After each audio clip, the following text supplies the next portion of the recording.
Hey everyone, this is Alex USA Days. So this is my new course, Locating Web Elements for Automation, XPath, CSS, and Playwright.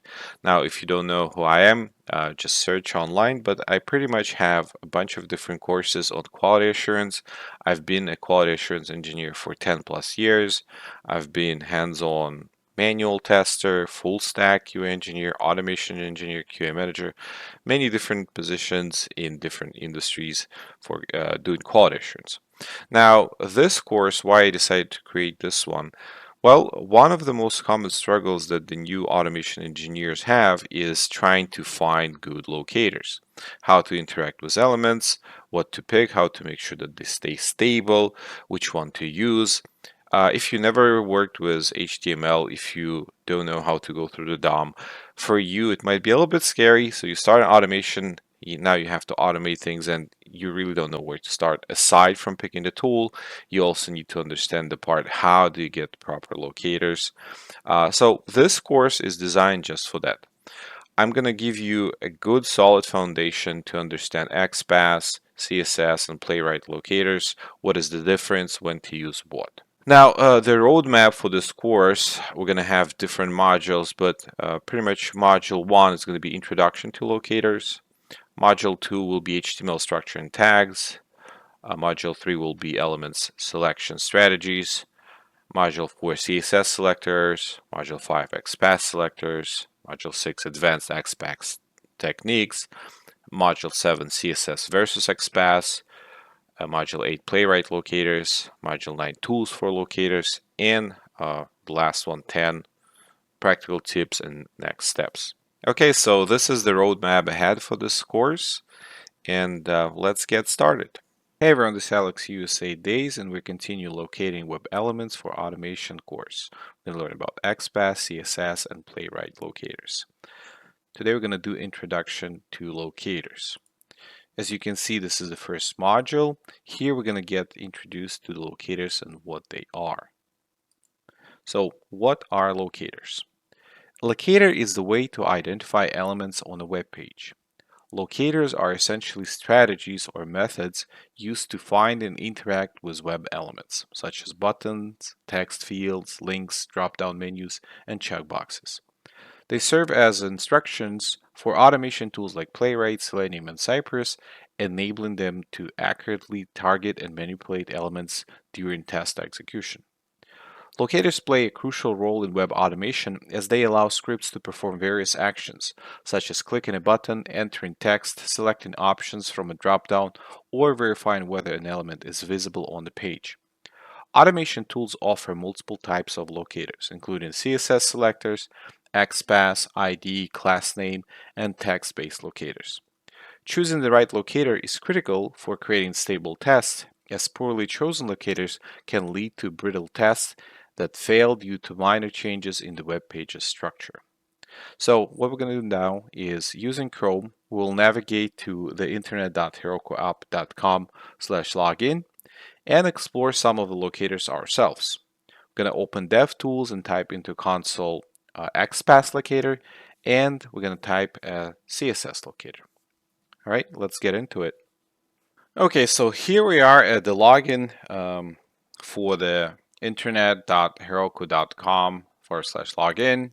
And here on the page, you can see there's a form to log in into the page. It has username field, password field, login button, and some text, right? If you right click, and you should be in Chrome, right? If you right click it, you'll see a drop down menu. At the very bottom, you will see Inspect. Hit on the Inspect, and you will have a DevTools open it up. So this DevTools has a bunch of different tabs: Elements, Console, Sources, Network, Performance Insights, Performance, and so on, right? What you will mainly going to be looking into Elements and the Console tabs. You can also switch to the console up top to have the whole console available to you, or you can be in the Elements tab and then have a console at the bottom, so you can have two of them open simultaneously. Now, this Elements tab represents a DOM tree. So essentially, this is the whole page that you see in the UI packaged into this HTML code. from the very top to the bottom, this is the whole page here. And you can navigate through this to find a particular element you want to interact with. So if I will go and get on to a specific element I want to interact with and hit inspect on that element, for example, password field right here, and I hit inspect, you will see how HTML expands and gets you directly to that element where it is. And here now you can see a bunch of text about this element. It has input, type, password, name, password, ID, password, and so on. So a bunch of things are shown here. Okay, so how can we start selecting those and finding them so we can return them and use them for automation to grab? I prefer starting manually, kind of understanding how you pick things, and then we can kind of progress to more advanced things. But the base level of it, how you can confirm the element is there, is by using console. So you can start with, let's start with finding this password field using something called XPath, right? All right, so to do that, you type $X and then parentheses open. Now, within those parentheses, you will provide the XPath. First, we'll have double quotes. So in the double quotes, we'll have the whole thing. And then let's do // input. Let's open square bracket at ID equals, and then single quote password, single quote. So we can open and close, and then we close the square bracket. That's the whole thing. So in here, we contain the path to the element. If I click enter, you will see I have something returned, and I can expand it. There's only 0. So that means counting starts with 0, like 0, 1, 2, 3. That means there's only one element. If there's like 0 first and nothing else. And when I put my mouse over it, you can see it gets highlighted. So we just selected and confirmed that using this XPath, we can get to this particular field in the UI. And automation, by using this code, will also be able to get to it, right? There is another way to get to the element in the console, and that is using CSS. So when you do the CSS selection, do $signs like this, and then open parentheses again. Now within those parentheses, you provide your CSS. The CSS for this one will be, so again in double quotes, I'm going to put, and then in square brackets, I'm going to put ID is equal, single quote password, single quote, run it. And now I also get this element returned back. You can see I can highlight it, right?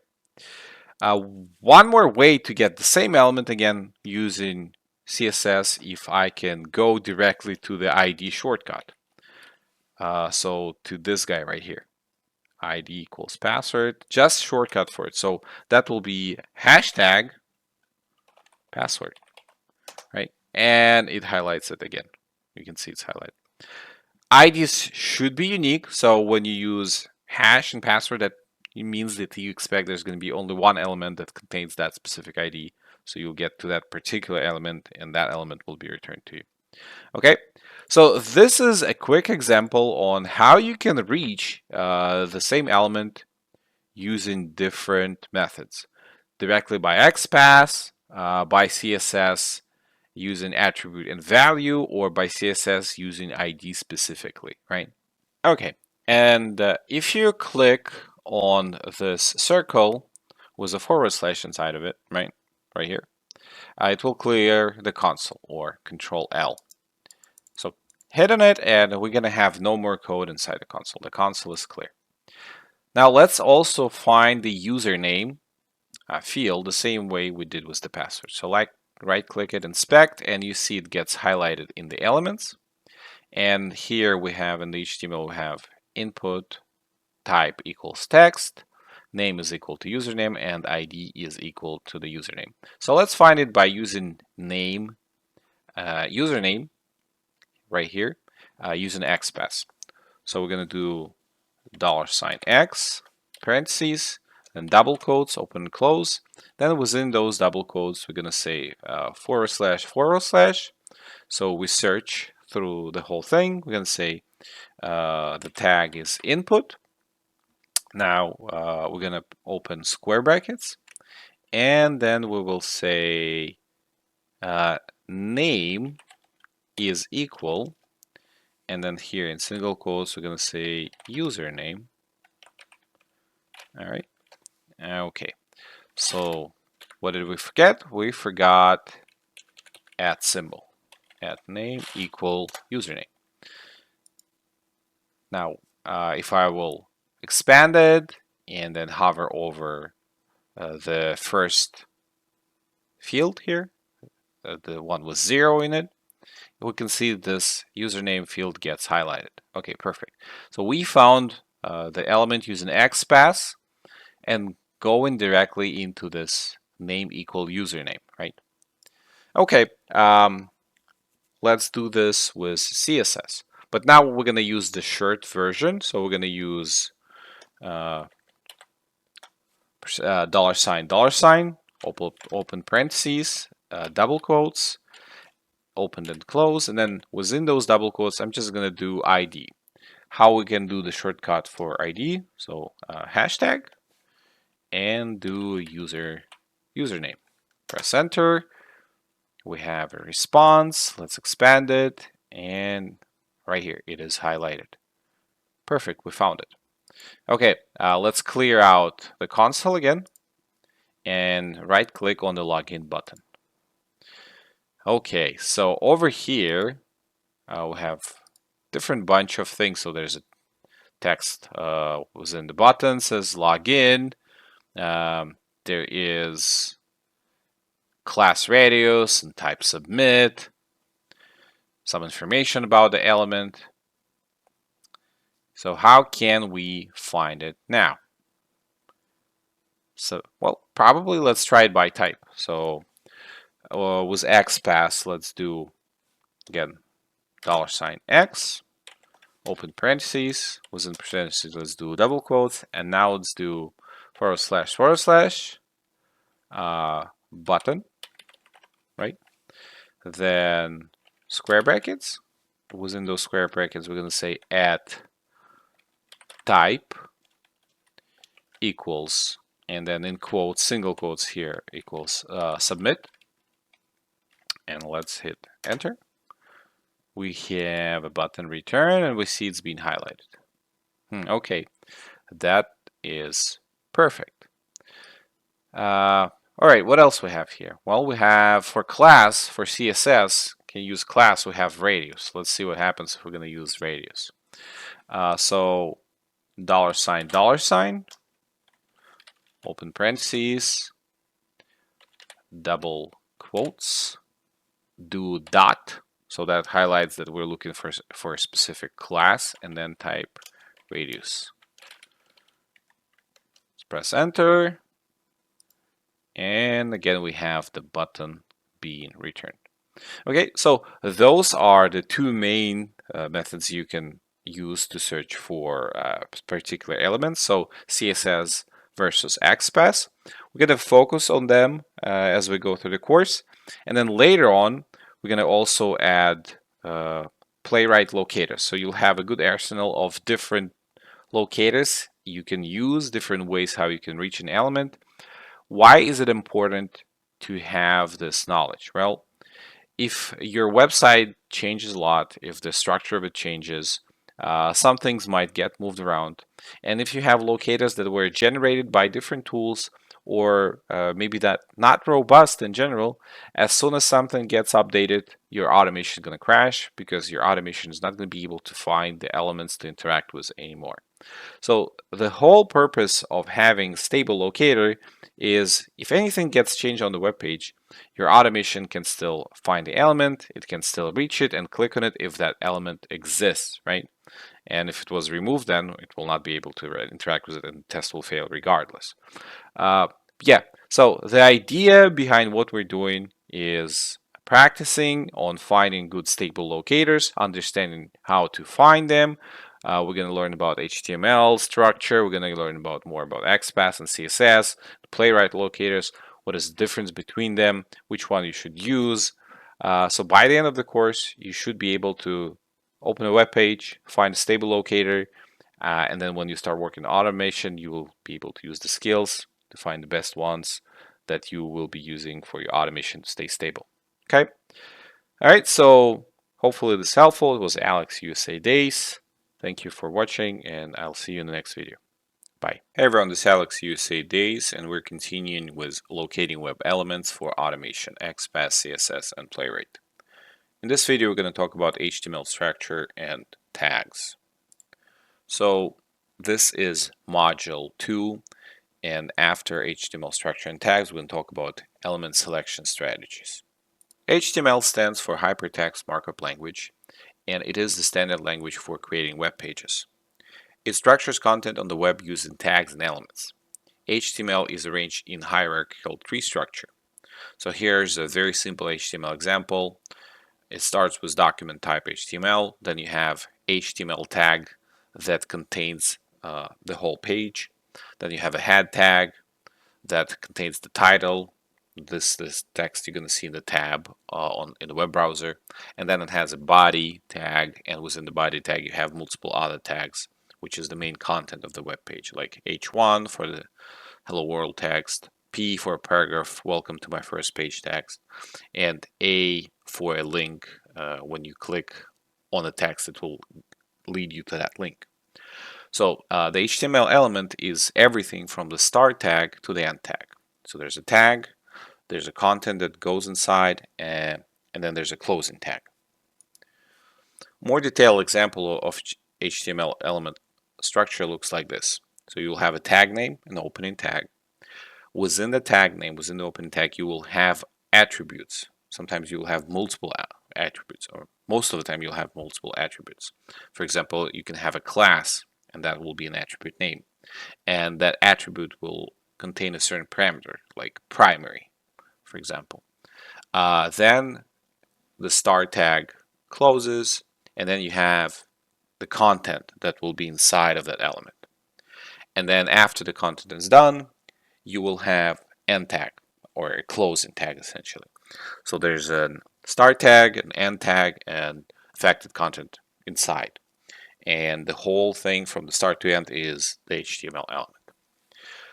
You will also see parents, and within the parent you will have multiple other elements that will be child elements, and those child elements will be siblings to one another. So parent-child and sibling relationships are common in HTML structures. HTML elements are often nested within one another, where parent elements contain child elements, creating a hierarchical structure. So, and there are different tags used in HTML. Some of the most common you will see are div, it's a container grouping element, P for paragraph, A for anchor tag for hyperlinks, input for user input field, button, clickable button, form that groups inputs and controls, head, like a header section, body, main content of the web page. You'll see UL for unordered list, OL ordered list, LI list item, table, TR table row, TD table data cell, footer for footer section at the bottom, HTML, the root element that has all other HTML elements. There are many others, but as you go and start automating and creating test cases and automation scenarios, you will see other elements you can interact with. This is the most typical ones that you will see now. There's also something called DOM, and it's Document Object Model, and it is a programming interface for web documents. Essentially, DOM is a live representation of the page created by the browser based on the HTML. So you have HTML code, but then when you launch it with the browser, it creates the DOM, the document object model of it. So the Elements tab in Browser DevTools represents the DOM, right? And you can learn additional information on w3schools.com HTML. Okay, so now let's have some examples live on the web page. So one of the things that I wanted to show you here is HTML TXT file. Let me open it up. And I use this to create a PDF. Now, here is my HTML. So I copied this code and I created HTML file with that code inside. So if I'll go and edit this, you will see there's only HTML code within it. And the file format is .html. It's not a text file anymore. So when I go and open it with the browser, right, it actually opens the web page. So this is the DOM, the web page generated based on the HTML code. So this document, this code inside, is responsible for creating this page. And you can see here's our hello world, right, at the very top. And that's where it is in the body. It was in the H1 tag. The title in the head says my first web page, and this is what you have for the tab name, right? Then there's a paragraph, welcome to my first web page, and here it is in the web. And then there's a clickable text that will go to https example.com. So, I mean, non-existent page, but here it is. And you can see it's clickable. So that's the very simple presentation of the web page. Now, if I'll right-click it and go into Inspect, I will open DevTools, and here's the DOM. You see this elements, doc type, this is the DOM generated based on the HTML. And here's everything that we had. So there's a title in the head, and there's a body, and you can see I can interact with all the elements, right? So the whole document starts with HTML tag. Here it is opening, and then here it is closing. And you see how they nested in one another. Here's the head section, starting, closing, and then here's the body, starting, closing. And then within the body, you have multiple other tags and HTML elements. On the W3 schools, there's a lot of good material on HTML. So if you want to go to the home page and kind of start going through HTML tutorials one by one to get even more information about it. Now this goes from the area of like automating web pages more into area of web development. But if you're eager to get familiar with some other concepts here, just feel free to explore. It's a very good resource where you can have examples and you can practice, and it has a console for you to try out. So I recommend it. Okay, so now if we will go to our page that we typically go, so Heroku, the Internet Heroku app for login. So we've been here before, right? Okay, so a right click, go to the inspect. Now we're opening elements, and let's start looking. So here's our HTML.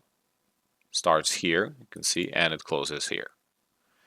Here's our head section. There's a bunch of script running here. You can see, for example, there's a title, and here's the title in the tab. Right? That's the head section is, in this particular case, to load some scripts, to load some rules, style, CSS, and other stuff here. And then there's a body. So the body will contain almost everything you're going to interact with when you write automation scripts. You can also change the DOM if you interact with it in the console. It's not going to change HTML, so whenever you reload the page, everything going to get removed because the DOM will be recreated from the existing HTML. We're not changing HTML code, but you can change the instance of this document, right? The DOM. I can go into the DevTools. Let's inspect this text right here. So it's within the H4 tag, right? So this is H4 is the tag name. Then there's also attribute here. So attribute name is class, and it has a value subheader. Then within these three dots here, there is content, right? And then there's a closing H4 tag. So I'll expand the content. You'll see there's a bunch of text here with some rules.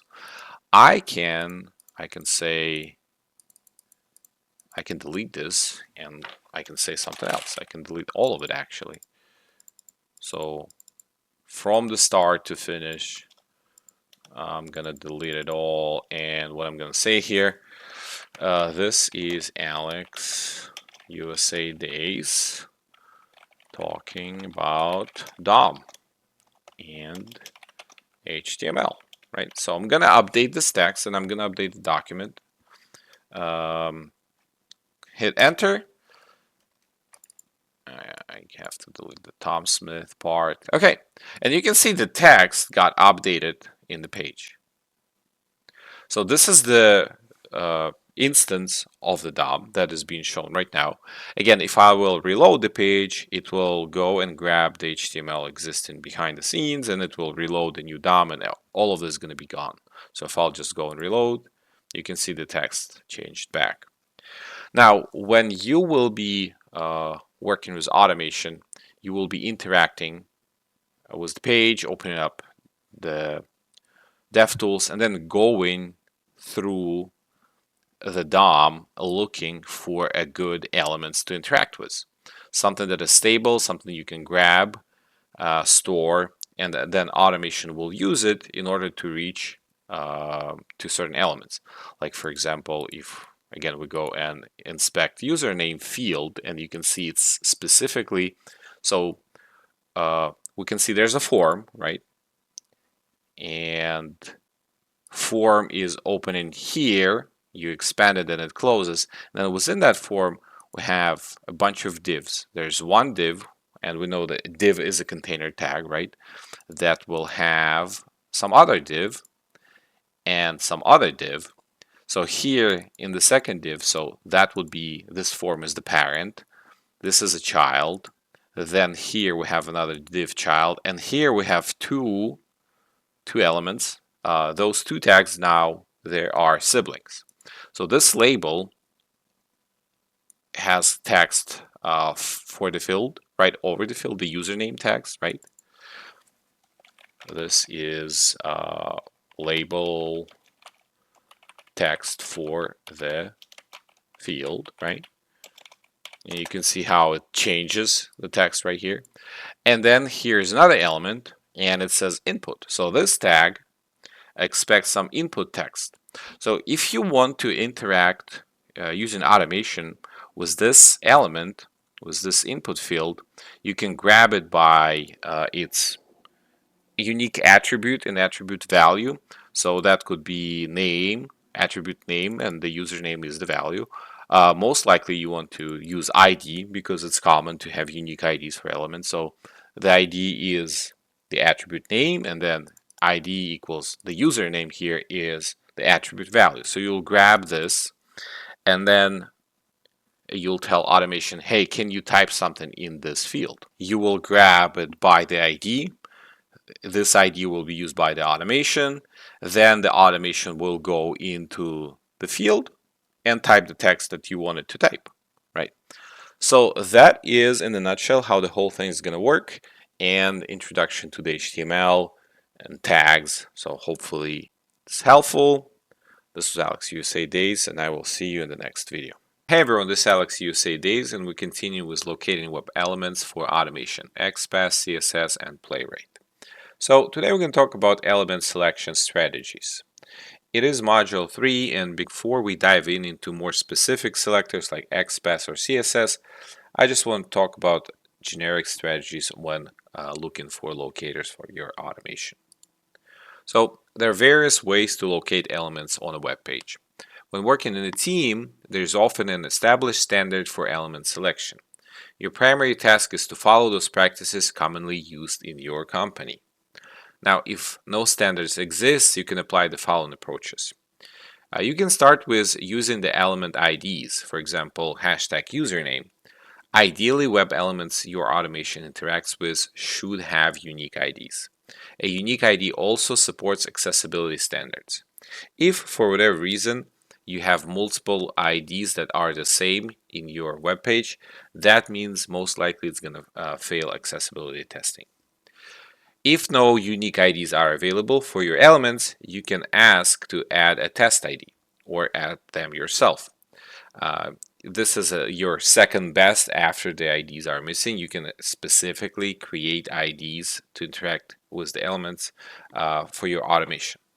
Those would be test IDs. You can also use CSS and Xpath selectors. So if neither IDs or test IDs are available, you can use CSS or Xpath Selectors, and we'll cover those methods in details in upcoming videos. You can also use multiple selectors. You can combine multiple selectors to build a locator, such as combining two classes, or using a parent-child relationship to target the desired element. You can also use text-based selection.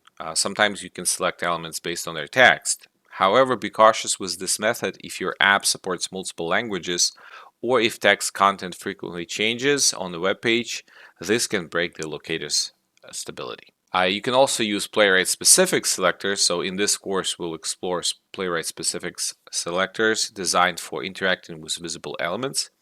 The goal is to select only elements that users can see and interact with, not hidden elements in the HTML. You can also use link-based selection when no other stable options are available, and it is an element with a link. You can select it based on the link it redirects to. So the core principle of element selection is stability. If the application undergoes UI changes, your locators should still be reliable and avoid breaking the tests. Using unique IDs or test IDs is typically the most stable approach. Now, if we're going to go to the internetherokuapp.com login into the login page, if we go and right-click inspect, and let's take a look at the field username, we can see there are a bunch of possible selectors here. One of them is ID. So that would be our first option. If there's a unique ID, we want to select that. If the unique ID were not available, you could create something like test ID option. So test ID option would be your second best to select this field and interact with this element. If none of that is available, then you would have to use a CSS class selection, maybe using name username, or provide a specific XPath. This is something that we're going to explore in the following videos. If none of that is available, for example, like for this login button, that would be pretty hard to select with what we have here. So an option using something like text within the button itself, so the login text would be feasible. Also, if there's a link and you have a redirect link somewhere, you could grab that link. Like, for example, here you have href and specific link. You could interact with that. And if you will be using Playwright specific locators, we're going to explore the strategies of what to do if you're doing that, and if you're doing automation with Playwright, what kind of selectors you can use for Playwright automation.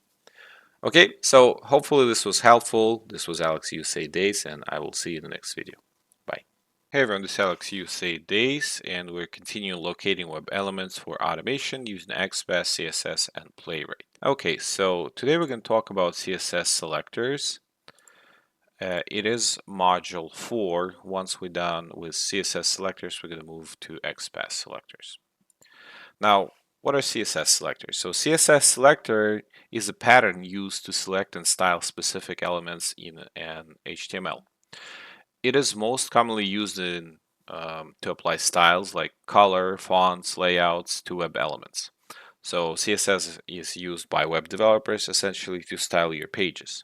But additionally, CSS selectors are widely used in web automation frameworks like Selenium, Playwright, and Cypress to locate and interact with web elements for automated testing.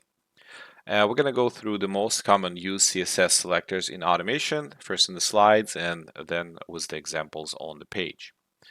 So one of the most robust ways of selecting something is by using unique ID, right? So here, in an example, we're going to select the username input field by the ID. All you need to do is to provide hashtag and then the ID value, username. You can also select by combination of a tag, attribute name, and attribute value. Here, for example, we have tag input, and then within the square brackets, we have attribute name, that has value password. You can also select by a specific class name. This is not recommended because there are classes that will apply to multiple elements, so you might find a list of different elements when you search by a class, but if the class is unique for a specific element, you can use it. In our example, that will be dot radius. So dot just precedes the class name, and then you provide whatever the class name is you want to select. Then you can also use start with, and you can select an input field where the ID starts with user, and for that you want to use like this little hat symbol. So we have input, again tag, then we have ID, which is attribute name, and then a little hat after it, then equals user. So it will grab anything that starts, any attribute name within the ID that starts with user. We can also select by using AND with, and you can do here we can select an input field where the ID ends with name. So we do input in the square brackets ID $ equals name. So if the ID ends with name, it will grab it. We can also use contains, and it will select an input field where the ID contains a value user. So example is input, and in the square brackets ID and asterisk, or like a little star symbol, equals user. We can also do selecting a specific sibling element. So if there are multiple elements within one tag, within one div, it can't be in different blocks. They have to be siblings, so they have to be next to one another. You can specify by using nth of type and then say either 1 or 2 to grab one of those. And I'll show you in the web page how it looks like. And you can also select by index in the whole DOM. So for that, you will have to return a list of elements. So let's say we have multiple IDs coming back, or which is unlikely, but it can happen. Or let's say we have multiple tags coming back, or multiple attributes with values that are matching. Then you can actually apply a specific index after getting the list back. So this is essentially a combination of CSS and a little bit of JavaScript here.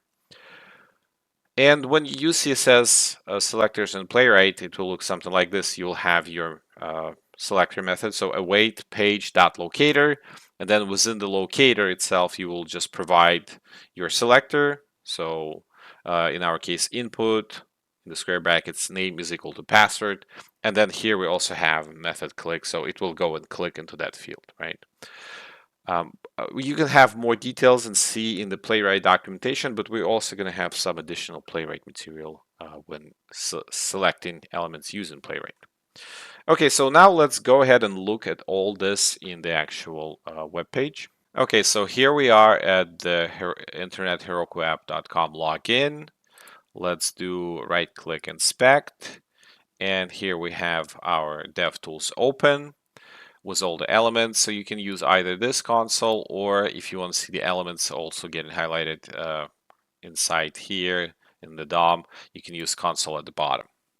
So let's start with the first one. So let's do $, then we will do parentheses and double quotes. Okay, so that's how we start our search, and here let's search by ID. So to search by ID, we do the hashtag and then the ID value. So hashtag username, hit enter, and you can see there's something comes back when you do that. Let's expand it. You can see there's only one element, starts with 0, there's no other. If you hover over it, it will show you on the page where it is. If you click on it, it will also open it here in the elements. And you can see there is ID username right here. So we grab that element. For example, I also know that there's a password field, right? If we right click and inspect it here, it will go into the password field in the DOM. And let's do, instead of hashtag username, let's do hashtag password. Password. Hit enter, and you can see it's coming back and it's getting selected, right? So this is by ID. So essentially just the hashtag and the ID value. All right. The next one, let's do combination of attribute value by tag, attribute name, and attribute value. So for this, let's do, again, $, and here in double quotes, we'll do, so let's do the tag first. So input, and it starts suggesting us, okay, I actually see 2 of them. Now we need to clarify. In the square brackets, you want to provide the attribute name. So that will be a name, right? So let's say I want to grab by the username. So name equals username. Name, and then equals, in single quotes, username. You want to provide the attribute value. Why you want to have it in the single quotes? Well, if you use double quotes and you use them outside already, it's going to cut your string short right here. So you have to use different quotations inside the element when you're selecting it. So if you open and close with double quotes, any other text that you select inside should be in single quotes. Okay, so now let's do by another attribute name, but instead of name here, let's do tag button. So button, this is the one here. So I know it's a button. What can we use here? So instead of name, we have a type. So we can just use type. So attribute name is type and attribute value is submit. So let's hit enter and here it comes back. You can also notice when it came back, something got highlighted. It says button.radius. So .radius is the class name and it seems like this class is unique. So let's try and select by the class name only. So here we're gonna do .radius. Hit enter, and yes, it actually does come back. So it's a unique class just for that button. But be careful with classes. So you can see it's right here, radius. Let's say there's a class role, for example. What will happen if I'll try and grab that? So I say .role to grab by class. And now I have like 5 different values come back, right? So you don't want to have multiple values come back unless you're exactly sure where the value is going to be and you know it's going to stay there, right? Then you use JavaScript and you use index. So for example, grab the first one, right? Something like that. But this is very fragile, right? So make sure if you do have a list that comes back or like an array, you know that it's going to be static, things not going to change if you grab a specific index from that array. Okay. All right, let's clear out the console. Okay,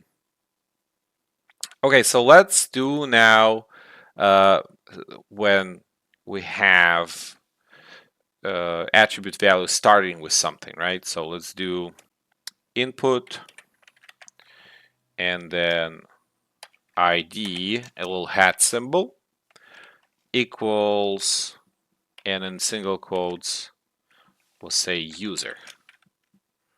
And let's close our square bracket right here. Okay, so even though we provide only user, we did get the username back. Why? Well, because username starts with user, right? If I remove this little hat symbol and run it, you see it doesn't find anything because it looks for exact match. But if we have this little hat symbol, that means starts with whatever you provide here, and it does start with user. So that's why we got it back. The other one is ends with a specific value. So instead of little hat, we're going to put a $sign. Now, does username end with user? No, it does not. It ends with name, for example. So instead of user, I put name here, run it, and here we are. So we got the username back because it ends with name. And the last one is just partial match. So for the partial match, you use asterisk like that. And let's grab something else. Let's grab type password. So we're going to say type, so right here, right? And instead of name, let's do SW and run it. So it found a match in the password. So there's SW, it found it right here, and it's inside the type, so it returned it. Perfect. So partial search worked just fine. All right, so the next one is a little bit tricky because it talks about siblings. So let's go and inspect the text. The whole text right here, the whole deal.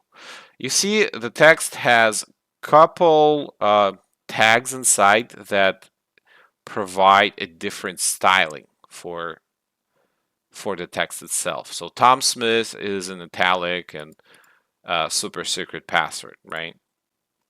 Okay, so if I'll grab, say I'll go and grab just by H4, and I grab by H4, so I get the whole subheader, okay, the whole thing.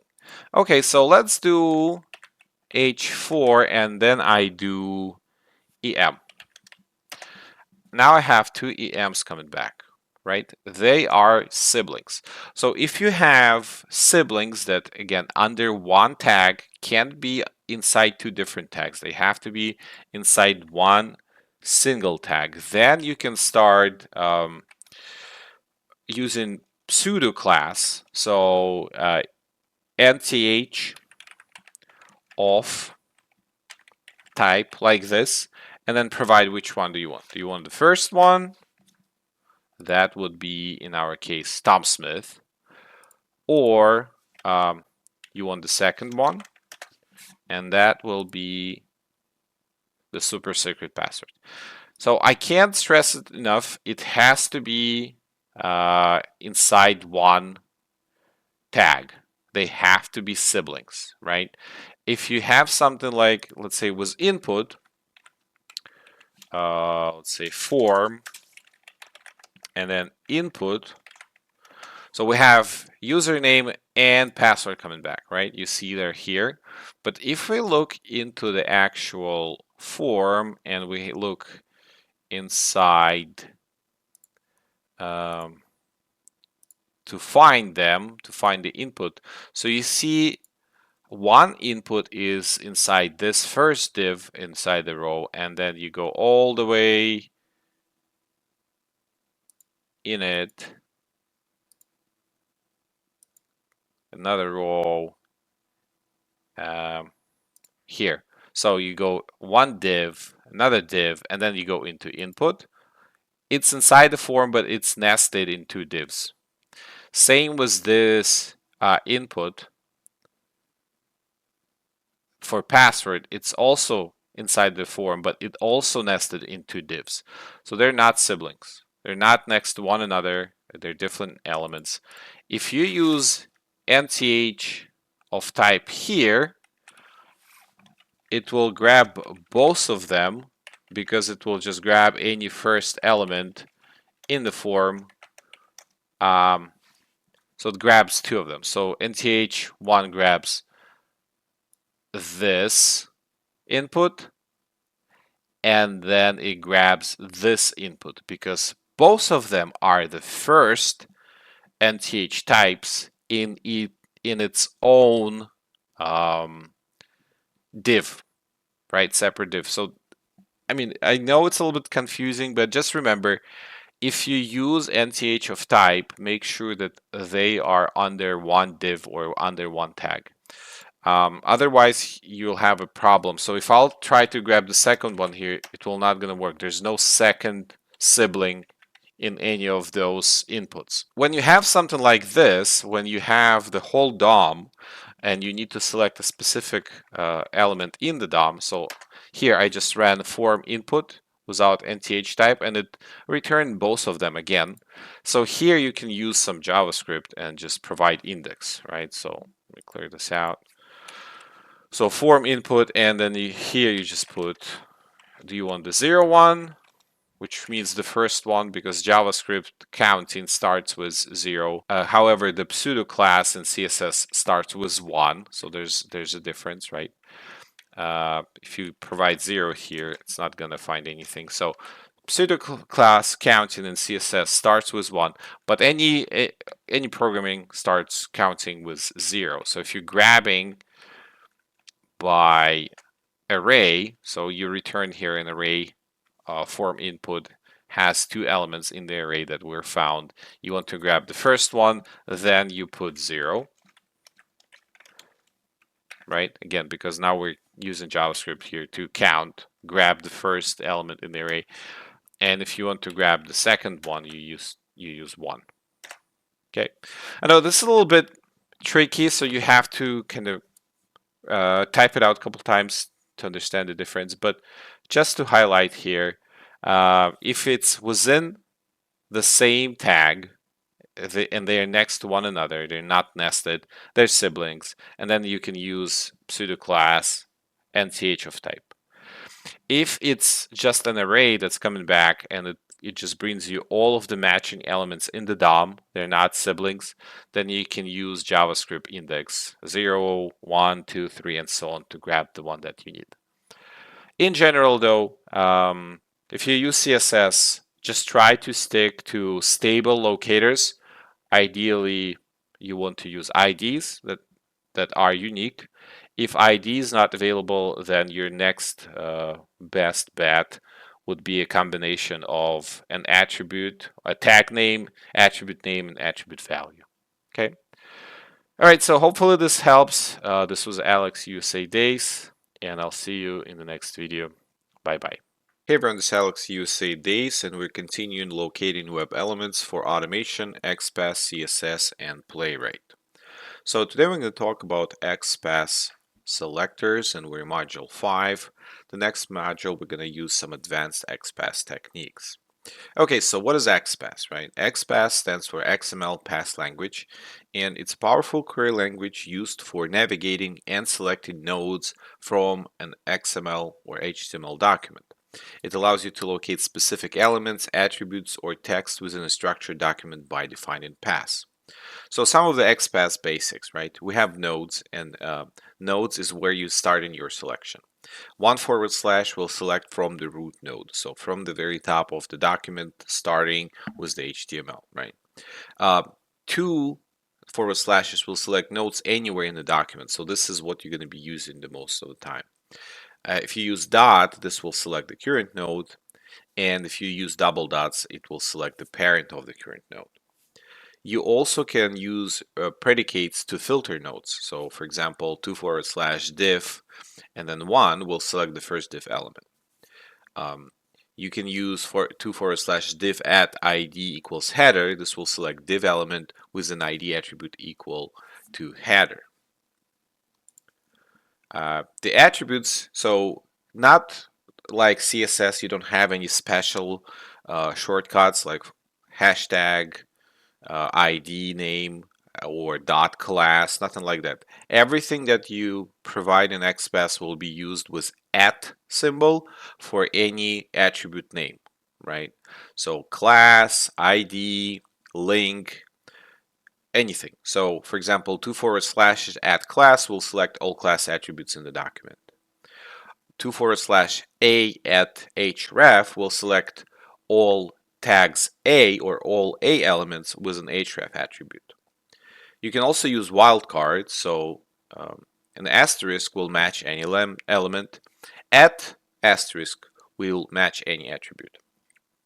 You can also do search by the text and filter by the text, and this is one of the main reasons why people many times prefer XPath over CSS, because CSS doesn't allow you to go and find specific text in the elements, while XPath does allow you that. So if we'll do 2/p and then within the square brackets we'll say text equals welcome, so we'll select all the p elements containing the exact text welcome. If we'll do 2/p contains text hello, we will find any element where the text contains hello.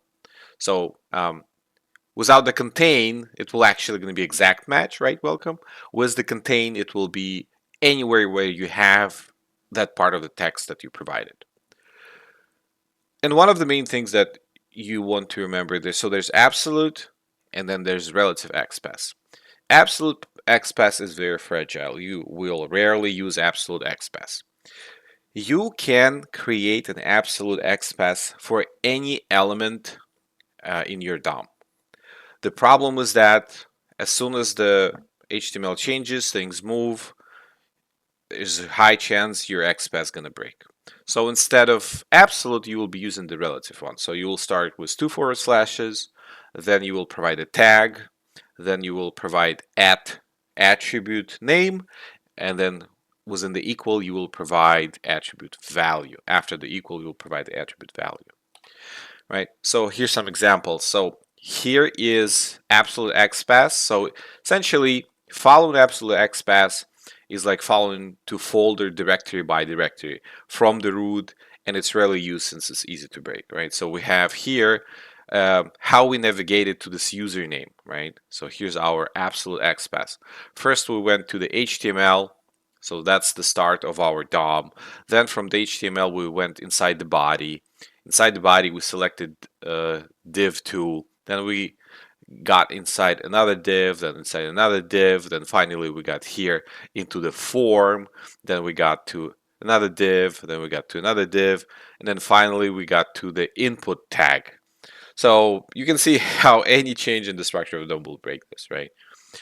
Now, if we select the exact same element using a relative XPath, well, so we can just say // input. This will find the input tag. Then we will provide @id, so attribute name, and then equals username, and then that is attribute value. And that's how we find the same exact element with relative XPath. Very easy, right? And if you provide // asterisk and then @id username, it will search any tag that has this attribute name and attribute value, right? So you can use XPath and Playwright. Even though Playwright recommends using its own selectors or CSS selectors, using XPath and Playwright will look something like this. So we'll have our await space page.locator, and then within the locator in parentheses you just provide your XPath. Normally, if you use 2 forward slashes, we'll recognize it as an XPath. And here we find the username and then click on it, and that's how you're going to use it. You can also find more details in the Playwright docs on how to use XPath. This link will be available with the slides, right? So you can search with XPath using partial merge, right? And partial match is very good if you don't know the whole element or you're searching by the part of the element or part of the text.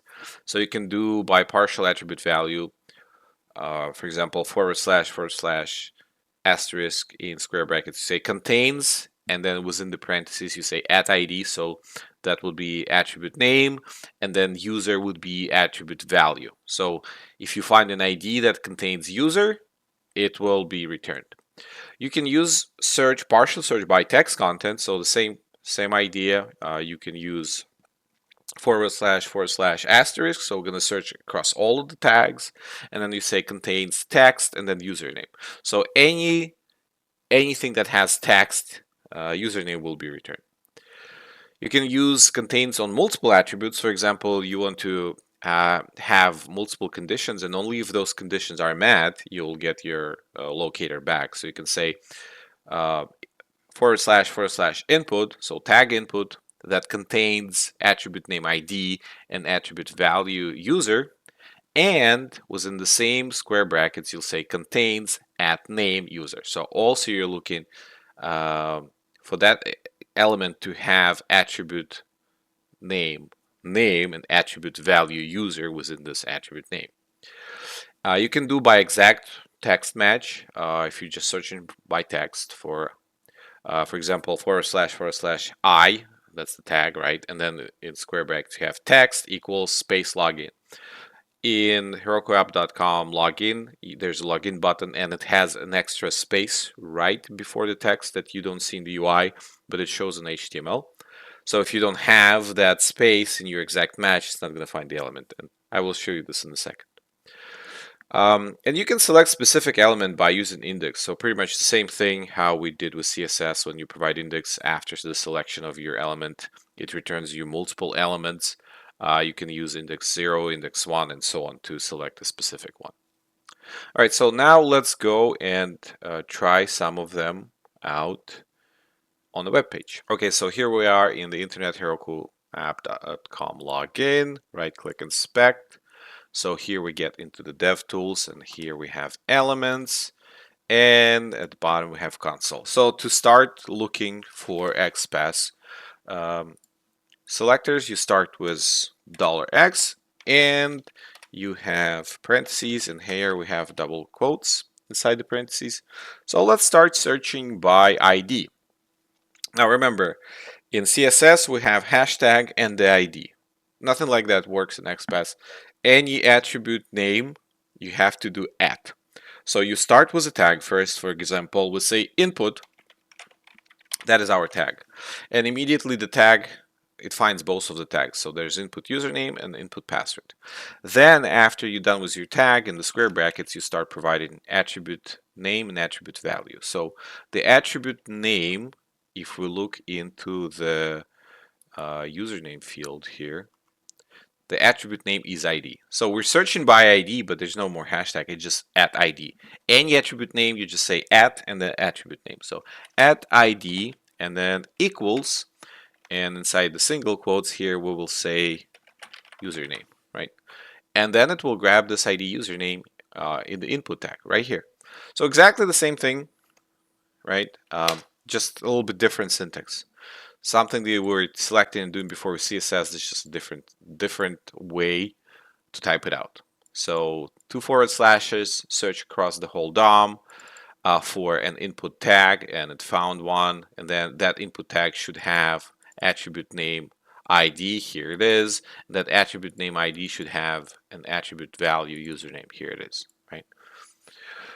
Now let's do by contains, and let's say this ID contains user just by partial search. So I'm gonna go up, click upper arrow to return the console value that was already input in the console, and here I'm just gonna do / asterisk. So and you see it returned all 45 tags available on this page, right? We don't want all of them, so we're gonna filter down further. We're gonna say contains, right? And then in parentheses we'll say at ID. So this is our attribute name. And then for the value, you just provide part of the value user, like that. Okay, let's search for it. And it found the input, then it looked at the ID, it found the ID, and then it matched on part of the attribute value user out of the username. All right, so what about text? How can we search by text? So here we have text inside our element. That would be for the label. So this guy right here, you see there's a username. So we can search for that. We can say, so same thing, every tag contains, and here instead of the attribute name, we will say text, like that. And username is uppercase, so let's say user, right? And it found it because there's username has an uppercase user, and it found the text user and returned this label right here. If we would want to look through all the labels, right, for example, instead of asterisk we just say label, same thing, right? So asterisk here just allows us to go through the whole DOM and find that particular text in any tag. Just have to have this contain that particular text. All right, let's clear out console. All right, now let's take a look at providing multiple conditions. So sometimes, you want to say, okay, I need to have this tag, this attribute value, this attribute name, this attribute value, plus also another attribute name and attribute value. So for that, we can say, all right, let's do with contains as well. So we're searching through the whole document. We'll say contains, and instead of text, we'll say at ID and user. Right? We already found the element, so that is fine. But let's say we want to, again, more specific search, because maybe there are multiple elements here we want to match by different attributes being checked together. So then you can say and, so within the same square brackets we're adding as a condition, and contains. So what can we search? So there's ID username, and let's say and name and type text or something like that, and contains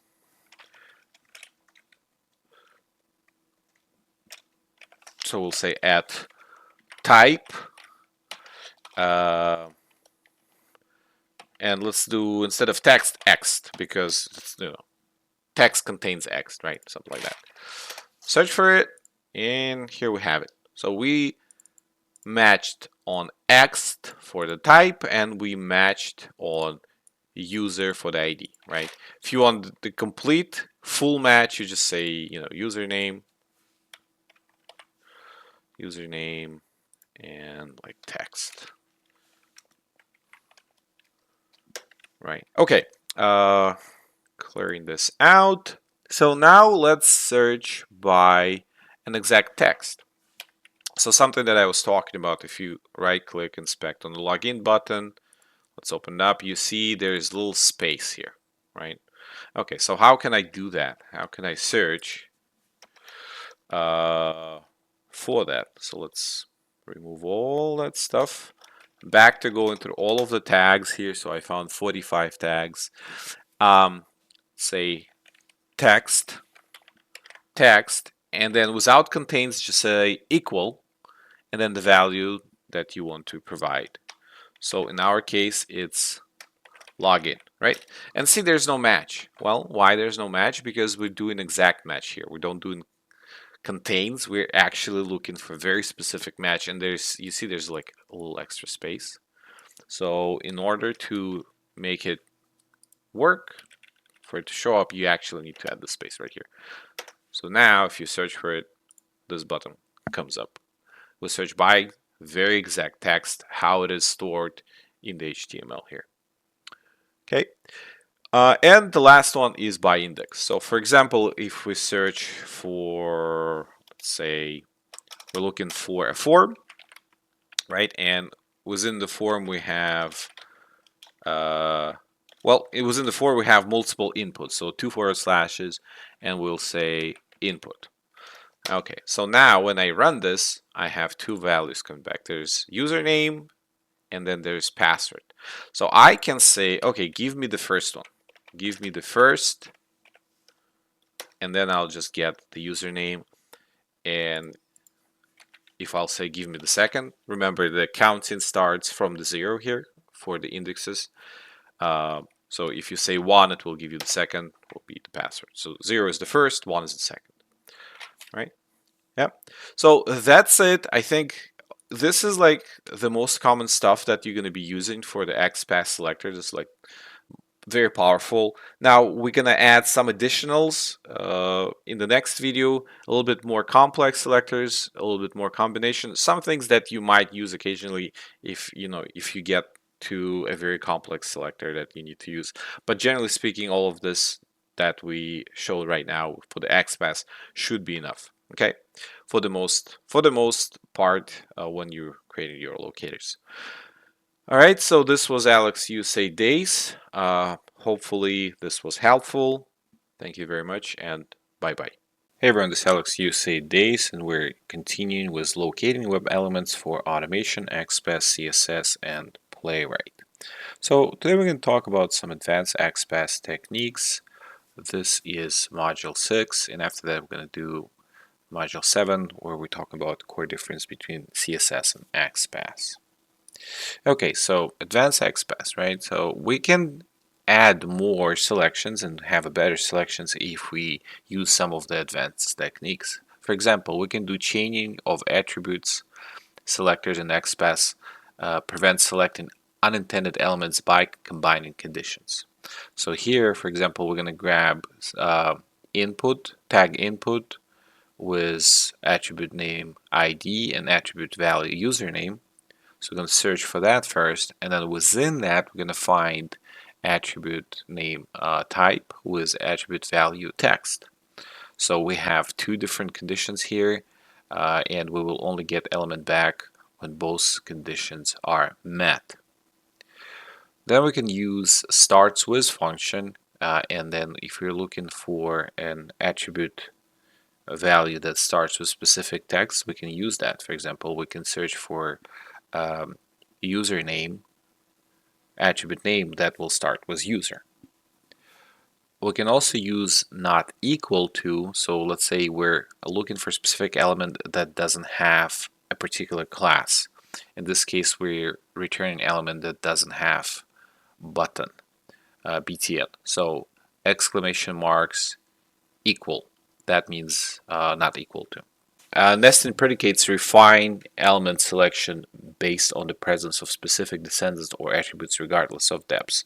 So here we have // h4, and then in the square brackets dot // m, and then again in the square brackets text equals Tom Smith.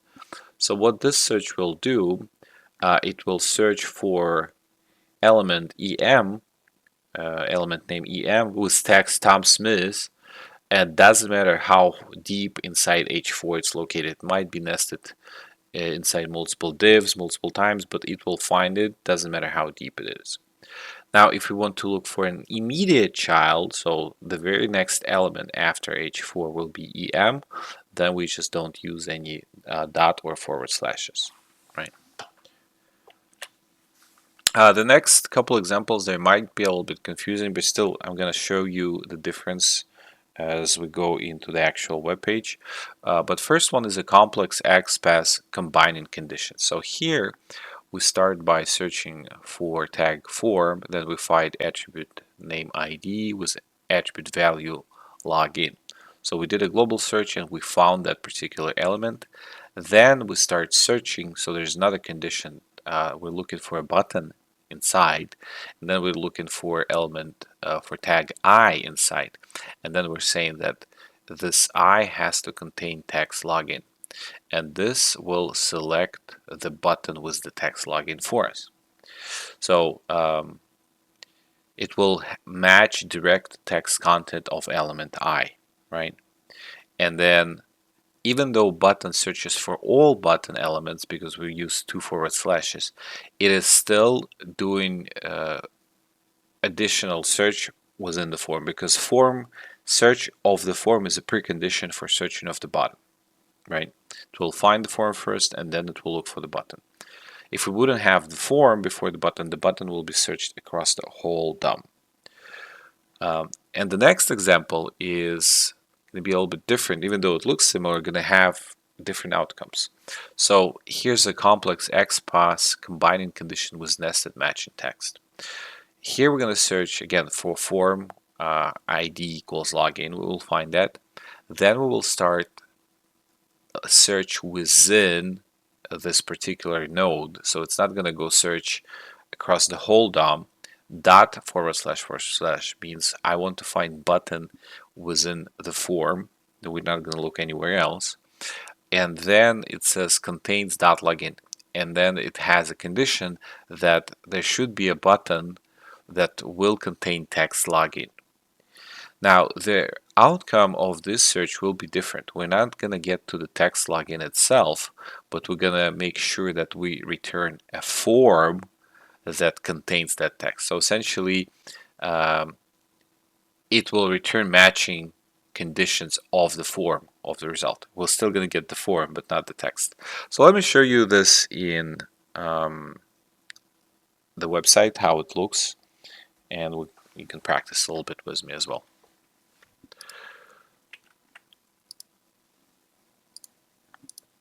Okay, so here we are on the login page. Let's right click, inspect, get our console going. And let's start with our chaining. So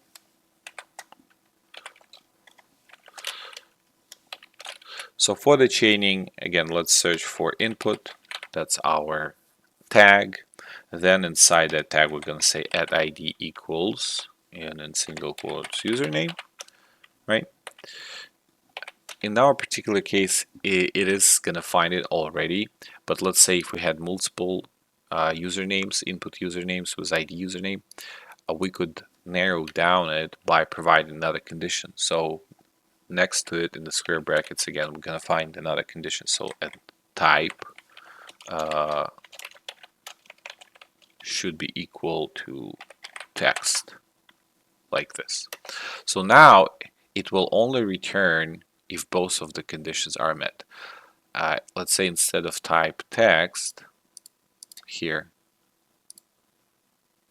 username, so instead of type text, I'm gonna say type boolean or something like that. Boolean. So, or type integer. I'm not sure that, but something else, right?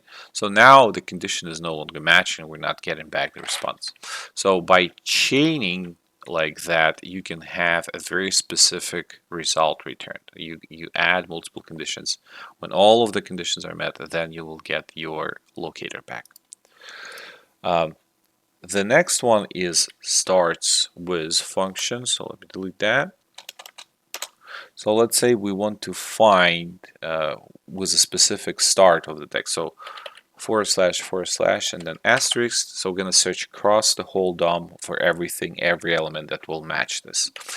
And then we're going to say starts with, and I am looking for element 4 with text user, for example. Right? Close the parentheses, enter, and let's see where it is. So let's inspect it. Now I found, so label doesn't matter in our case, right? Because the tag label doesn't matter because we're looking for asterisk, means everywhere, across the whole DOM. Then we provide our condition. It must start with an attribute name is 4, here it is, and the value of that attribute should start with user. And does it start with user? Yes, it does. So we get our locator back based on those specific conditions. Now not equal to, so let's go and expect login. And now when I look at the login for this particular class or this particular tag I, it doesn't say button anywhere. So the button is not present. Typically you will see like type button what the attribute is, but it's not here. They only provided the button as the tag, but not actual btn for attribute value. So let's say we want to make sure that the button is not there. The attribute value button is not there. So I can say, again, let's search for, let's start with I. So we're looking for I, that's the element, right? It found a tag already, so it returns something. And then I want to say that the class that I'm looking for, out of all those classes, it shouldn't be equal to exclamation mark equals, so that means not equal to btn, right?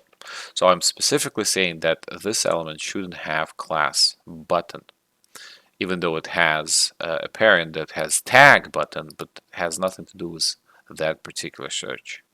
So we found that it has class FA, FA2X, and so on. If I'll say should not have class FA instead of button here, for example,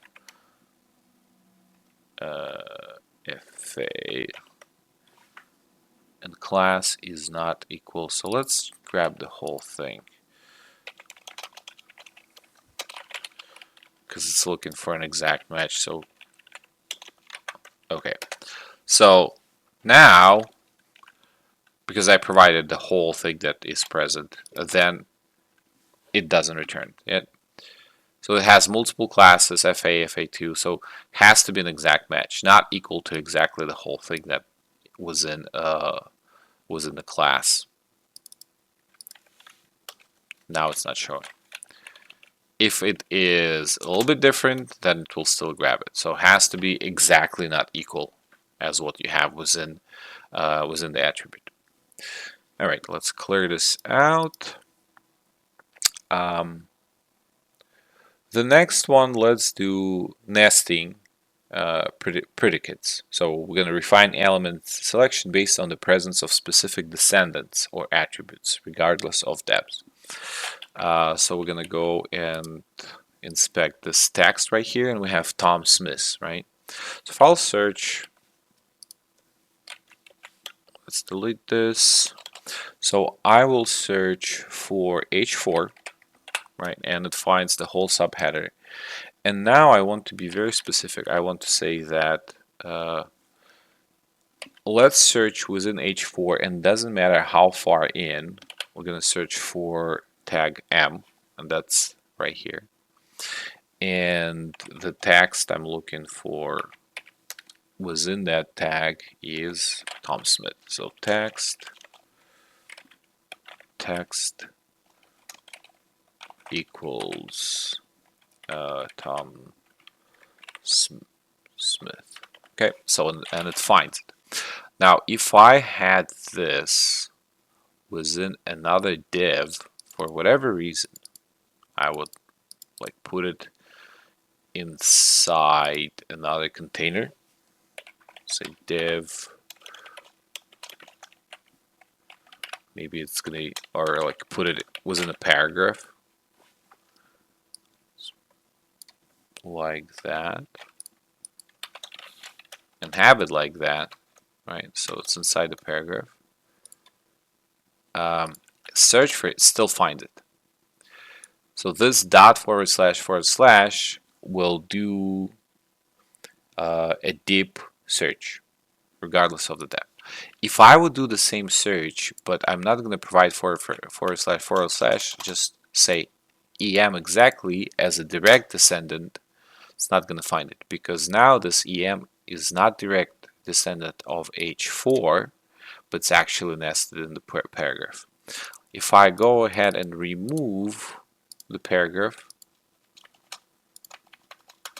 okay, and search it again, now it sees it as a direct descendant. So you see H4 dot subheader, and then it finds em within it.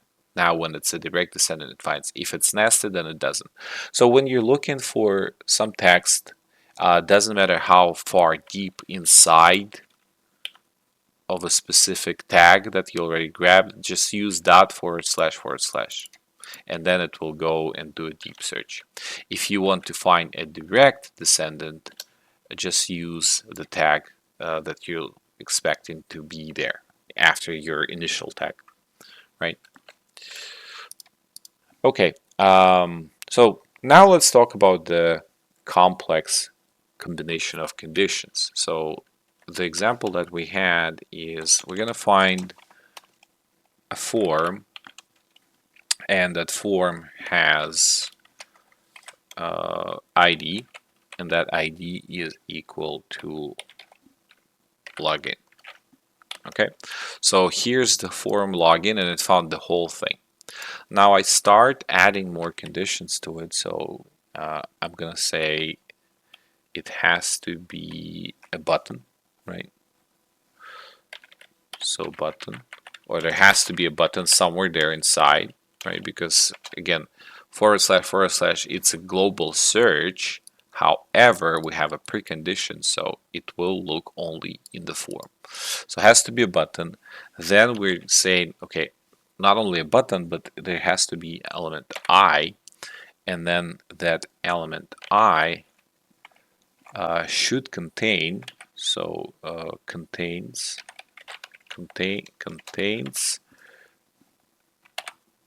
text, and the text is login.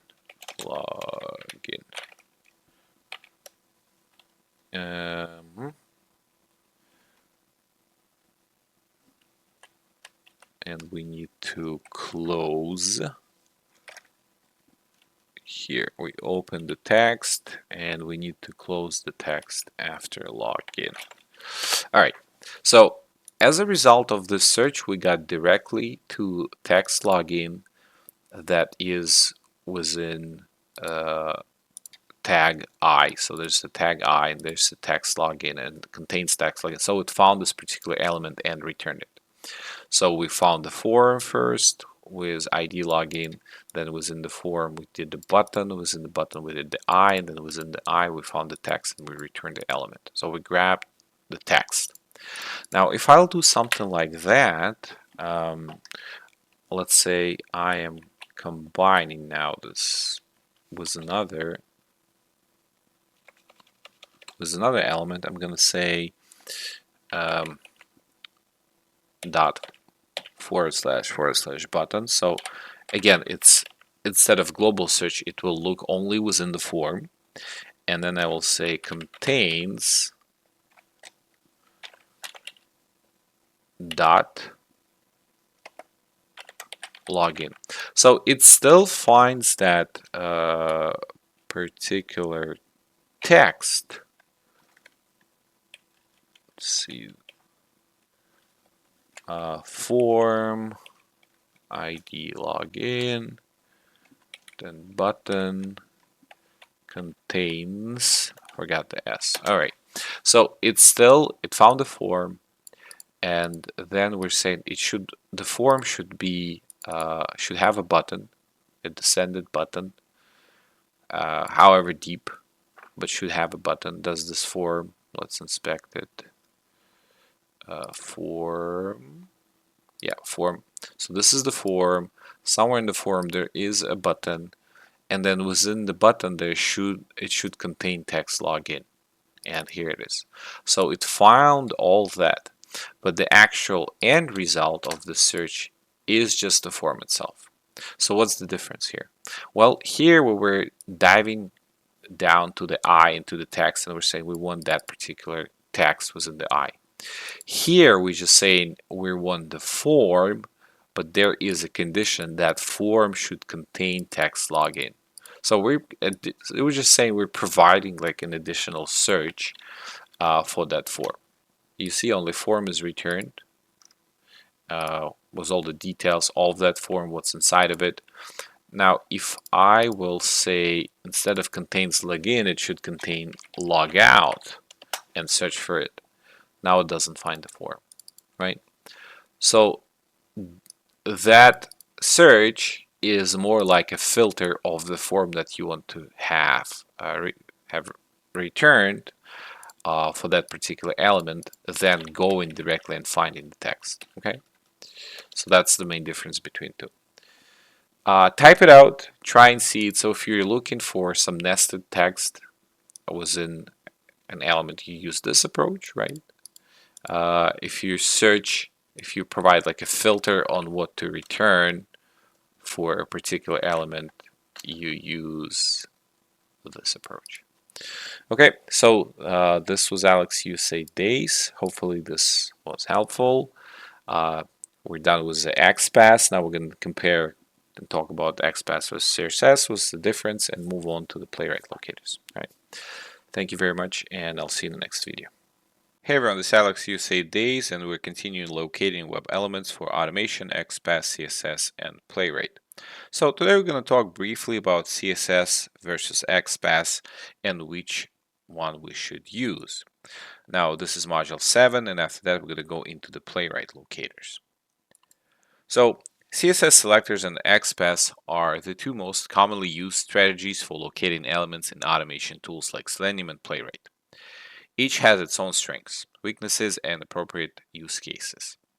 CSS Selector strengths. So CSS Selectors are faster than XPath in most modern browsers because they are optimized for performance. They are built to render and manipulate CSS. They're easier to read and maintain compared to XPath for basic and moderately complex element hierarchies. CSS selectors are reliable and tied to specific elements via attributes like ID or class, which enhances stability. Some disadvantages of CSS selectors. Their lack of text matching support. CSS selectors also can struggle in handling dynamic content or elements with deeply nested structures, especially when IDs or classes are not unique or reliable.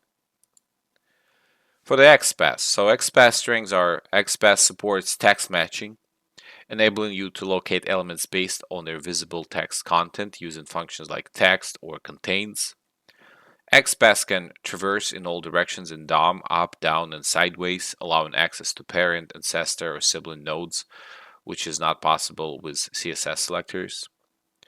XPath works well with nested or dynamically generated HTML structures due to its flexible querying capabilities. XPath weaknesses. XPath is slower compared to CSS selectors in most browsers, as it's more computationally intensive. Overuse of XPath for straightforward cases can lead to overly verbose locators, reducing maintainability. And relying on text locators can be problematic for pages that support multiple languages, as the text content may vary depending on the user's language settings, making XPath less reliable for multilingual applications. So, what are the best ways to approach CSS versus XPath locators selection? Adhere to the established guidelines for locators within your organization to maintain consistency across test suites. Use CSS selectors when the DOM structure is simple and attribute like ID or class are unique. Use XPath when the text-based locators are required. Use meaningful attribute-based locators to improve test readability and resilience. You can use both XPath and CSS selectors to create a better fit if one approach alone doesn't fully meet the requirements. Combining locators allow you to leverage the strengths of each: CSS for simplicity and speed, XPath for flexibility and complex DOM traversals. Always prioritize company standards for locator strategies and aim to enhance them with the best practices that balance reliability, performance, and maintainability. Okay, and that's it. This is my take on CSS versus XPath. This was Alex USA Days. Thank you for watching, and I'll see you in the next video. Bye. Hey everyone, this is Alex USA Days, and we're continuing locating web elements for automation: XPath, CSS, and Playwright. This is module 8, and the next one will be tools for locators. Okay, so this is an intro into Playwright Locators. If you would like to learn Playwright automation, you can check out my course on Udemy, Master Playwright Automation Fast and Easy. In this module, we will briefly cover Playwright-specific locators listed in Playwright official documentation. You can find more details about Playwright locators on their page. Playwright locators designed to identify and interact with elements on a web page. They are dynamic and smart. They wait for the targeted element to be in stable, actionable state and visible. This makes Playwright locators highly robust, efficient, and reliable for test automation. You can find elements by role using page.getByRole. You can do that to locate by explicit and implicit accessibility attributes like area. Area roles define how web elements are identified and described for accessibility. These roles can be explicitly declared by developers or implicitly inferred based on the element's type. For example, you can find the login button for the page by saying getByRole button and provide the name, the text for the button login. Or if it's a link, you can say getByRole link and then provide the name of the button, for example, logout. You can also get by text to locate by text content. And you can also do assertion, for example, that the text is visible. So expect page.getByText and then the text value within the parentheses and add assertion to be visible. You can also verify by label and use page.getByLabel to locate a form control by associated labels text. For example, locate password input field by password label. And then once you locate by label, you can even fill out text. So you can say page get by label, provide password, and then .field and the password you want to fill into the space. You can do page get by placeholder to locate an input by placeholder. Inputs may have a placeholder attribute to hint to the user what value should be entered. And here's an example. So await page.getByPlaceholder, enter your username, and then you start filling password or username .fill Tom Smith. You can also get alternative text by using page.getByAltText to locate an element, usually image by its text alternative. All images should have an alt attribute that describes the image, and you can locate an image based on the text alternative. So for example, here is await page get by alt text playwright logo .click. You can also get page by get by title to locate element by its title attribute. So it will be await page.getByTitle, log into your account .click. or you can get it by test ID using page.getByTestID to locate element based on its data test ID attribute. So in Playwright, by default, the test ID is set to data dash test ID. And if you want to change that to something else, you'll have to update it in the config. So here's an example, page get by test ID login button. Okay, so let's see the examples here in the documentation. So here on the Playwright docs locators, we have by role, by text, by label, by placeholder, by alt text, by title, by test ID. So there are specific Playwright selectors. You can also use CSS and Xpath that we covered with Playwright, but those are preferred for the Playwright. Okay, so let's start with locating by role. And here we look at an example. So you will have a specific role that is built into the DOM. So here we say by role button, for example, and then name is submit. This is using special formatting regex to find the text submit, but the role is defined here in the tag. So it grabs the tag button and you provide it here, the role. This is an implicit role that comes from the tag. And then if the role is explicit, this is something that developers would type in and add to attribute. So here we have checkbox. This is something that was specifically provided to give this element a role checkbox, and you can see it is used right here. Okay, now the next one is by label. So by label here, you can see label is defined password, so it starts here and closes here, and the label assigned, it's a password right here next to the password field. So within there's a password input, but it can grab the input that is associated with this label. So by using this label, you can actually start filling values into the password field right here. Okay. The next one is locate by placeholder. And placeholder is something that you see in the field that is provided before you start putting text inside. So here's an example of an email. It is a placeholder, a visible text that the user can see. And once you start typing your own email, this text will go away, right? So if I'll say test, you see the placeholder disappears. So you can actually use Playwright and grab the placeholder value and find element by using the placeholder. You can also search by text, so specific. Here's a text on the web page. You can find the text value and get the element associated with this text.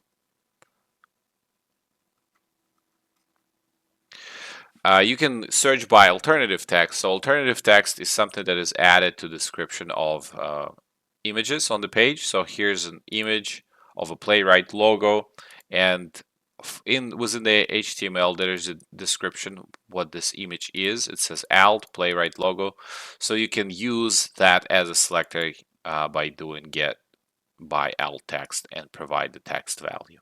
And the next one is title. So title is also something that is assigned. Everything here, almost everything except the text, everything you see right now is essentially attribute name and attribute value selection, right? There are just different attributes that being used, but they all go by different attribute names, right? Title is an attribute, alt is an attribute, so it's attribute name and then the value is inside. Same, very close, same thing that we were talking about when we were doing XPath.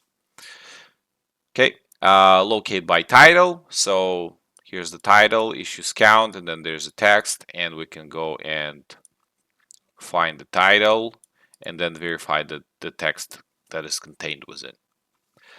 And the last one is locate by test ID. You can see that Playwright by default uses a very specific ID, so it has to be data test ID, data dash test ID, if you want to use get by test ID from Playwright. If it's something else, it's not going to work. If it's a regular ID, this will not grab it. You can, however, change it in the config. So there's a specific configuration that you can provide. Once you'll start working with Playwright, there's a Playwright config, and you can actually define what is your test ID going to be if you want it to be something else, not this one. For example, here was in the example provided in the docs, they did data dash PW, and then they use this data dash PW to give directions, value, and then they used by get by test ID directions. That is attribute value based on the value attribute name data dash PW that they provided in the config. Okay.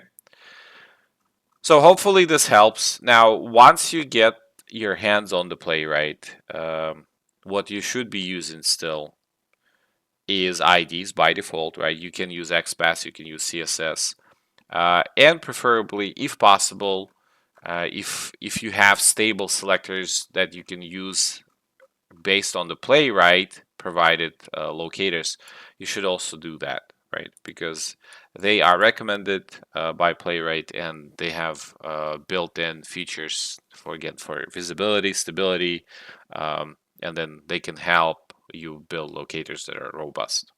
All right. So this was Alex USA Days. Thank you for watching, and bye-bye. Also, when you check out my Playwright course on Udemy, make sure you do it around weekends or holidays, because Udemy has pretty good promotions from time to time. Hey everyone, this is Alex USA Days, and we're continuing locating web elements for automation, XPath, CSS, and Playwright. So today we're going to talk about tools for locators. Now this is module 9, we're almost done. This is going to be a pretty short module. And after that, we're just going to go over practical tips and next steps you can do to become QA automation engineer. So to identify locators for automation, you can also use several different tools. There are automation framework specific tools. For example, in Playwright, tools like CodeGen can automatically generate code along with locators as you interact with the page. Additionally, the Playwright inspector allows you to inspect elements and refine locators. Similar tools are available in other frameworks like Selenium and Cypress, where you can record user actions or inspect elements to extract locators. Several browser extensions can assist in building selectors. Popular ones include Selector Hub. It helps generate XPath and CSS selectors while highlighting potential improvements, and RunnerX Velocity, a similar tool focused on simplifying locators generation for web elements. While these tools are excellent for initial exploration, always strive to build robust selectors manually or refine the ones generated by tools. Look for unique stable attributes like ID to ensure your tests remain reliable and maintainable over time. Here is just a visual of what you can expect from built-in automation tool. Here I am using Playwright Inspector, and I can hit record, and every time I'm going to interact with something, it will add a step, and that step will be reflected here. I check the box, I uncheck the box, and as you can see, it uses page get by text, get by role, and then it uses locator. So it uses different type of selectors in order to achieve what needs to be achieved here. You can also here click on the element itself and just go over different elements. So you can click on this element selector tool and go over different elements, and it will highlight what kind of selectors you can use to interact with specific element. Now again, Playwright Inspector prefers mostly Playwright locators. Sometimes you might find it is easier to create an XPath or CSS that will be more stable. Okay. The next one is browser extension, and to find a browser extension, you can hit on this Chrome menu, hamburger menu, and go to extensions. In the extensions, you can visit Chrome Web Store. Once you're there, just start typing for the extension you're trying to install. So let's say we're going to go with RunnerX Velocity. Let's search for it. Here we have the extension page. Okay, there's some notice that it might no longer be supported soon, so you might use another one. There's a good range if you start searching for web-based tools, extensions for locators, you'll find some additional, again, like Selectors Hub. So let's add this to Chrome. Do you want to add the extension? Yes, add this to Chrome. Once we have our RunnerX installed, you will have it here in the extensions. You can pin it so it's always available. You can also manage extensions, and let's say you want to add availability in the incognito mode. You can add that. So allow an incognito. If you want to open a hidden browser, incognito browser, you will have a RunnerX there as well. So now we're on this page, and you right-click Inspect, and you inspect it in the Elements tab. Now within the Elements tab, there will be another tab with styles and everything, computed, layout, and so on. Here, if you expand this in more tabs, you will find RunnerX Velocity inside, right here. So if you kind of expand this tab, you'll see it in the list of additional tabs inside of it. So we can right-click, hit Selector Actions, copy XPath, paste it in, and search. And we find our selector. It highlights it. We can say input 2, for example, and change it in search, and we'll find the second checkbox. And it also gives other suggestions, like what kind of CSS you can use. You can grab this one or this one. It has also relative XPath, which we're not going to use, but it has CSS and a bunch of options in XPath. So you could use one of those, right? But also, if it's pretty stable, you can use something else. If there's a specific ID that is only for a specific checkbox, right? Or text checkbox 1, if it doesn't change, you can also grab that. So there are different ways you can improve the selectors that provided by tools, but I think it's a pretty good start for you to start figuring things out on your own, and you can always update them, improve them, make them more robust. Okay, so yeah, this is it. This was Alex USA Days. Thank you for watching, and bye-bye. Hey everyone, this is Alex USA Days, and we're continuing locating web elements for automation, XPath, CSS, and Playwright. So it is last module, module 10, last video, practical tips and next steps. So if you're willing to start your journey as QA automation engineer, first of all, I recommend you build your basics in QA automation. For that, you can take my JavaScript course to strengthen your programming skills. You can find one on Udemy, so JavaScript for testers, get ready for a web automation. Second, explore my Playwright course for modern automation testing. It's also on Udemy, Master Playwright Automation Fast and Easy. And the last one, learn API testing through my Postman course, REST API testing with Postman practical hands-on course. So all of these will get you covered. Pretty much the base is going to be covered for your automation. If you want to work with API, you can do it in Postman. If you want to automate web, you can do it with Playwright. And if you don't know any programming, if you just take JavaScript, the Playwright course that I have is with JavaScript, so you'll be all set and ready to get started. Now, if you never did any quality assurance at all and you just started as a QA engineer, then I recommend taking my quality assurance course for manual QA engineers. It's also on Udemy, QA from scratch, your journey to manual testing. If you don't want to take any of my courses and you feel like you're ready to start your journey, regardless, you can just try and focus on Playwright, because other tools like Selenium and Cypress, they're not growing as fast as Playwright. Playwright is the fastest growing automation tool. So try that, start with that. Playwright with JavaScript or TypeScript would be an excellent choice to start, especially if you never did any development or automation before. Working with JavaScript is going to be a lot easier than working with Java. So those are two different languages, like JavaScript and Java, right? For Selenium, mostly Java. For Playwright, JavaScript or TypeScript. Also, when you start doing element selection and collaboration, you should follow practices and standards established in your company when selecting elements and creating automation. Be proactive, suggest improvements such as adding unique IDs or test IDs where they're missing. And if there are no IDs, don't hesitate to ask developers for unique test IDs to make your automation more reliable and maintainable. With the right tools, mindset, and collaboration, you will be on your way of becoming a successful QA automation engineer. This was Alex USA Days. I wish you success in your career as a QA engineer. Thank you very much and see you.